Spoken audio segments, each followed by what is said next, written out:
እንዴት ቤዝ ልስማ፣ እንዴት ኮርድ ፕሮግሬሽን በጆሮዬ ልለይ፣ እንዴት በጆሮዬ ኮርዶችን ሰምቼ ልለይ ብላችሁ ብዙ ጊዜ የምትጠይቁኝ ሰዎች ያ ነው ትልቁ። ሲጀመር የሙዚቃ ትልቁ ግብ በጆሮአችን ነገሮችን ሰምተን የመለየትና የለየነውን ነገር ደግሞ መልሰን የማድረግ ጉዳይ ነው። በቃ የሙዚቃ ትልቁ ግብ እሱ ነው።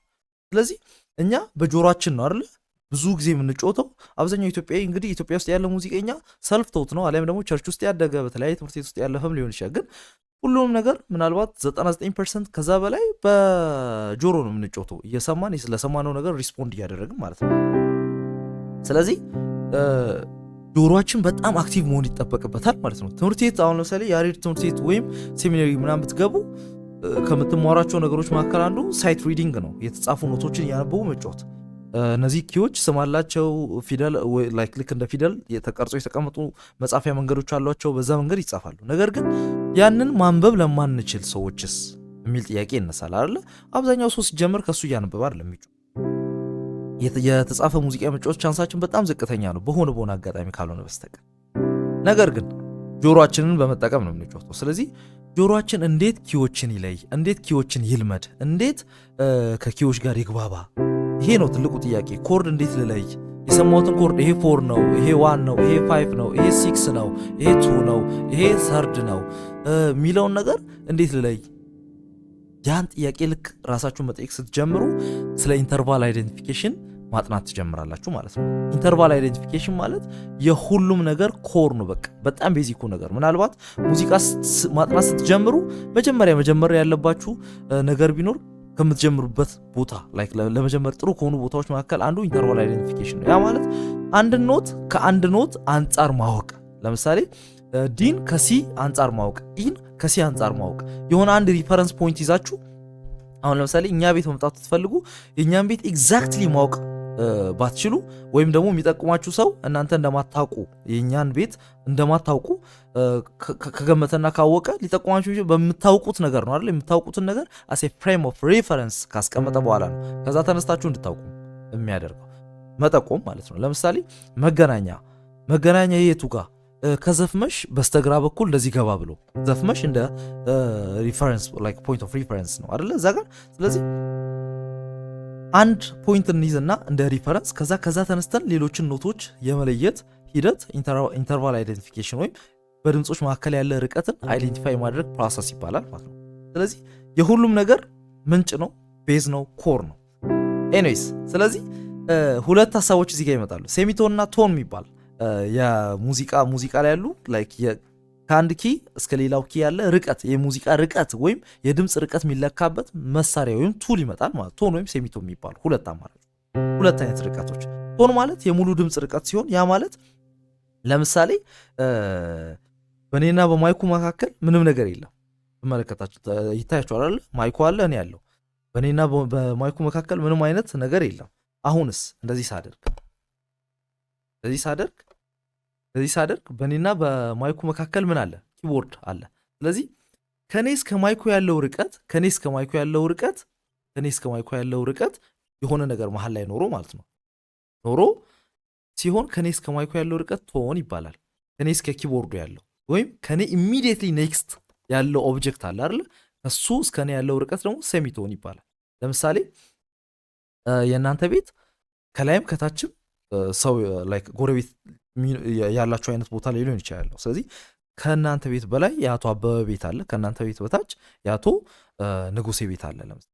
ስለዚህ ከአቶ አበበ እስከ አቶ ንጉሴ ቤት ድረስ ያለው ርቀት ቶን ነው ማለት ነው። ቶን ይባላል። ምክንያቱም እናንተ መሀል ላይ ያላችሁ፣ እናንተ መሀል ላይ ስትኖሩ ቶን ሆነ ርቀቱ። ምናልባት እንደ 1 ሜትር ያዙት።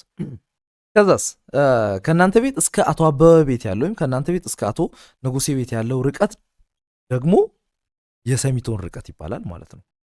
የግማሽ ድምጽ ርቀት የሚባለው ያ ማለት 12 ድምጾች አሉን እዚህ ኪቦርድ ላይ ሲ ሻርፕ ዲ እንዲያለ ይሄዳሉ። እነዚህ 12ቱ ድምጾች ናቸው።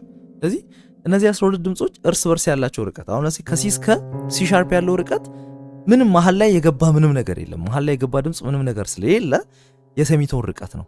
ከሲ እስከ ዲስ መሃል ላይ ማናል ሲ ሻርፕ የሚባል ሌላ ጥቁር ኪ ያለ በሲ እና በዲ መሃል። ስለዚህ ከሲ እስከ ዲ ያለው ርቀት የቶን ርቀት ማለት ነው። ስለዚህ ይሄ ምናልባት መግባቢያ ተርማችን መግባቢያ ቋንቋችን የቶን ሰሚቶን የሚባለው ነገር። ስለዚህ ያንን ነገር ማወቅ ግዴታ ነው። ከሲ እስከ ሲ ሻርፕ ከሄድኩ የሰሚቶን ርቀት ነው የሄድኩት። ከሲ እስከ ዲ ከሄድኩ የቶን ርቀት ነው የሄድኩት። ሌላ የቶን ርቀት ለምሳሌ ከኤፍ እስከ ጂ የሌላ የቶን ርቀት ነው። ለምሳሌ ከኤ እስከ ቢም ሌላ የቶን ርቀት ነው። ከቢ እስከ ሲስ ሰሚቶን ነው። አያችሁ ከቢ እስከ ሲ መሀል ላይ ምንም አይነት ጥቁር ኪ የለም፣ ሰሚቶን ነው። ከኢ እስከ ኤፍስ ሰሚቶን ነው። ያን እንደ ህግ አውቀን መጀመሩ ጥሩ ነው። ከዛስ ኢንተርቫል አይደንቲፊኬሽን ሜጀር ስኬል ላይ ዲፔንደንት ሆነን ምንሰራው ኤክሰርሳይዝ ነው አብዛኛውን ጊዜ ማለት ነው። ሜጀር ስኬል ሲ ዲ ኢ ኤፍ ጂ ኤ ቢ ሲ አይደለ? ከሲ እስከ ዲ ያለን ርቀት የቶን ርቀት የአንድ ቶን ርቀት ጆሮአችንን ማላመድ ነው። ሲ ላ ከሆነ ድምጿ ላ ከሆነ ዲ ላ ነው የሚለው። ላይክ ኤሲሜትሪክ ነው ለጭንቅላታችንም አካሄዱ በጣም የሚታወቅ ነው። ስለዚህ ላ የዲ ድምጽ ነው። ላ ሲን ይዣለው ላ ሰርድን ወይም ኢን ከሲ ተነስቼ መፈለግ ላ ላ ላ እቺ ሶስተኛዋ ድምጽ ነች ወይም ኢ ነች ማለት አያችሁ ላ ኤግዛክትሊ ያገኘው። ስለዚህ ልክ አራተኛውን ድምጽ ልፈልግ እስቲ። ብዙ ጊዜ ስኬሉን ወደ ላይና ወደ ታች ቀስ እያላችሁ እየሰማችሁ አብራችሁ እያዜማችሁ በመለማመድ መሸምደድ የምትችሉት ነገር ስለሆነ ነው። ገባችሁ? ላ ላ ላ ላ ላ ላ ላ ላ ላ ላ ላ ላ ላ አያችሁ? ቀስ ብላችሁ እንደኔ ሳትቸኩሉ በተደጋጋሚ ስትለማመዱ ዴቨሎፕ የምታደርጉት ስኪል ነው። ከዛ በኋላ ጭንቅላታችሁ ልክ ቀለምን በሚሸመድድበት አይነት መንገድ የሆኑ ነገሮችን በሚሸመድድበት አይነት መንገድ ይሸመድዳል ማለት ነው። ስለዚህ ልክ አራተኛው ድምጽ ማለት ላ ላ ላ ላ አያችሁ ላ ኤግዛክትሊ ያገኘው። ስድስተኛው ላ ላ ስድስተኛው ላ ላ እዛስ ሰባተኛው ላ ላ አያችሁ ከዛ ስምንተኛ ላ አገኘሁት ማለት ልክ እንደዚህ ኢንተርቫል አይደንቲፋይ ማድረግ ከዋን እስከ ቱ ያለውን ርቀት ከአንድ እስከ ሁለት ላ ላ ላ ይሄን ኤክሰርሳይዝ ሁሌ ስሩ።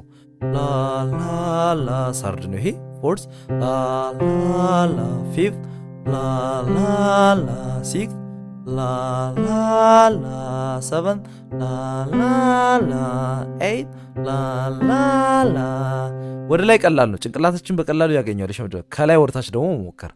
ከ8 ወደ 1 መምጣት 8 8 7 ላ ላ ላ ላ ላ 6 ላ ላ 5 ላ ላ 5 ላ ላ 4 ላ ላ ላ 3 ላ ላ ላ 2 ላ ላ ላ 1 ላ ላ ላ ይህን በተደጋጋሚ ስትለማመዱ ጭንቅላታችሁ ውስጥ በደንብ ይቀራል። ከዛስ ኮርድ ለመስማት በጣም ቤዚኩ ጉዳይ ቤዝ ጊታሩን መስማት ነው። ቤዝ ጊታሩን ለመስማት ወፍራም ድምጾችን መልመድ። አሁን ይሄ ለጆሮ ለመስማት ተስማሚ የሆነ ቀላልም ቦታ ስለመረጥኩ ይሄ ቦታ ቀላል፣ ነገር ግን ቤዝ ለመስማት ቤዝ እዚህ ጋር ነው። አያችሁ ወደዚህ ሬንጁ በጣም ወፍራሙ ጋር ነው። ስለዚህ ወፍራሙ ጋር ወርዳችሁ ይሄንን ኤክሰርሳይዝ እየሰራችሁ በደንብ ጆሮአችሁን መፈተሽ ምን ያህል እየሰማው ነው የሚለውን ነገር ማለት ነው። በደንብ ደጋግማችሁ ወፍራሙን ቦታ እየሰራችሁ ራሳችሁን ፈትሹ። ከዛ በኋላ ቤዝ ጊታሩ ከኪኩ ጋር ያረፈበትን ቦታ ለይታችሁ እዛ ጋር ያለውን የቤዝ ጊታር ድምጽ ከለያችሁ ያን ድምጽ ወስዳችሁ ኮርድ አድርጉት። በቃ አለቀ። ቀላል ነው። ሚል ድምጽ ላ ሚል ድምጽ ከሰማችሁ ላ ሚል ቤዝ ከሰማችሁ ሄዳችሁ ላ ሚል ቦታ ፈልጋችሁ እዛ ጋር ኮርድ መያዝ ነው። በቃ ማይነር ሜጀር እሱን ለይታችሁ መያዝ ነው። ታሲል ስለዚህ በእንደዚህ አይነት መንገድ ትለያላችሁ። ለዚህ ነገር ደግሞ በጣም እንዲጠቅማችሁ አንድ አፕሊኬሽን ሰጀስት አደርጋችኋለሁ። ኢርጂም የሚባል አፕሊኬሽን አለ። ምናልባት ነጭ መደብ ላይ በጥቁር ቀለም የጆሮ ምስል ከዛ ከጆሮ ውስጥ እንደዚህ የሚወጣ ሰማያዊ ዝግዛግ የዌቭ ምልክት ያለበት አፕሊኬሽን ነው። ኢርጂም ኢኤአር ከዛ ጂዋይኤም ኢርጂም ነው የሚባለው አፕሊኬሽኑ። ያንን ወስዳችሁ ኢንተርቫል አይደንቲፊኬሽን የሚባል ነገር አለው። ሄዳችሁ እዛ ውስጥ ፈትሹ። ራሳችሁን እየፈተናችሁ ምን ያህል መመለስ ቻልኩ የሚለውን ነገር ቼክ አድርጉና በዛ ራሳችሁን አሳድጉ። ሃቭ ኤ ጉድ ዋን ቻው።